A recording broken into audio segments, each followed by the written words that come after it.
बेटा आज हम एक और टॉपिक पढ़ेंगे। ये सबसे इम्पोर्टेंट टॉपिक है बेटा, ये सबसे इम्पोर्टेंट टॉपिक है। कहते हैं स्टेटमेंट ऑफ कैश फ्लो।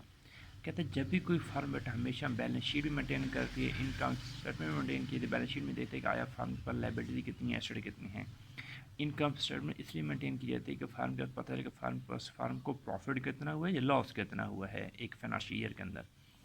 जबकि जो स्टेटमेंट ऑफ कैश फ्लो होती है ये बता रही होती है कि फार्म को मुख्तलिफ एक्टिविटीज़, यहाँ पर तीन किस्म की एक्टिविटीज़ हैं बेटा जी।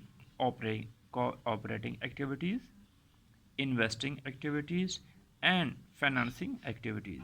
फर्म यहाँ पर क्या करती है, इन तीन डिफरेंट एक्टिविटीज़ जो यूज़ कर रही होती है, ठीक है, उसमें फर्म को कितना कैश फर्म के अंदर आया और कितना कैश फर्म से गया।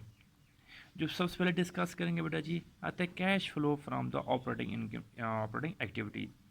बेटा यहाँ पर ही बात गौर से मैंने लिखा भी, यहाँ लिखा भी वैसे बता रहा हूँ बेटा, याद रखना इनकम स्टेटमेंट में से बेटा जो आपके पास अर्निंग आफ्टर टैक्सेस ये तमाम एक्सपेंसेस टैक्स से माइनस करने के बाद जो नेट इनकम बचती है वो बेटा होती है ऑपरेशन इनकम या नेट इनकम कहते हैं। उसके अंदर बेटा जब हम हेडिंग बना के लिखते हैं आगे बता दूँ कैसे लिखते हैं। ऊपर लिखेंगे स्टेटमेंट बनाएंगे, ऊपर लिखेंगे cash flow from operating activity लिखेंगे, नीचे लिख देंगे नेट इनकम।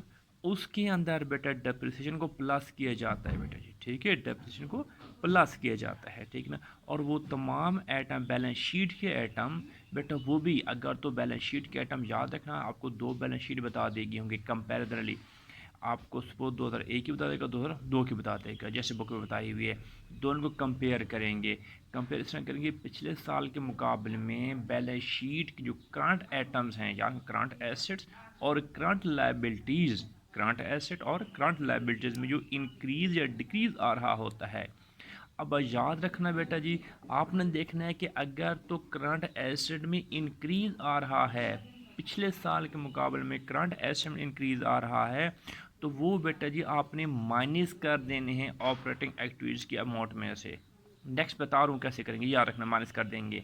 और अगर बेटा जी कम हो रहे हैं, अगर करंट एसेट कम हो रहे हैं तो आपने ऐड कर देना है, यानी कि कंपेयर करने के अगर पिछले साल में 10 थे और अगले साल बेटा 20 हो रहे हैं, जो 10 रुपये का डिफरेंस आ रहा है, जो इंक्रीज़ हो रहा है तो आपने माइनस कर देना है। हाँ, अगर ये डिक्रीज़ हो रहा है तो हम ऐड कर देंगे, ठीक है ना। इसी तरह बेटा लाइबिलिटीज़ की बात करेंगे, करंट लाइबिलिटीज़ की बात करेंगे। अगर करंट लाइबिलिटीज़ बेटा ये रिवर्स होता जा रखना, करंट एसेट अगर इंक्रीज़ करेंगे तो माइनस करेंगे, डिक्रीज़ करेंगे तो हम ऐड कर देंगे। जबकि लाइबिलिटीज़ में क्या, करंट लाइबिलिटीज़ में क्या करेंगे, करंट लाइबिलिटीज़ अगर इंक्रीज़ हो रही है तो हम ऐड कर देते हैं और अगर डिक्रीज़ हो रही है तो हम माइनस कर देते हैं, ठीक है ना बेटा जी। ये क्या करते हैं, cash flow from operating activities में कर रही होती है, यानी कि जो नेट इनकम आपकी इनकम स्टेटमेंट में आ रही होती है वो उसमें हम क्या कर देंगे बेटा, ऐड कर देंगे, डेप्रिसिएशन ऐड कर देंगे। उसके अलावा बेटा जो बाकी जो होते हैं बैलेंस शीट के करंट एसेट्स होते हैं, इनकम होती हैं, लायबिलिटीज होती हैं, वो डिस्कस कर रहे होते हैं।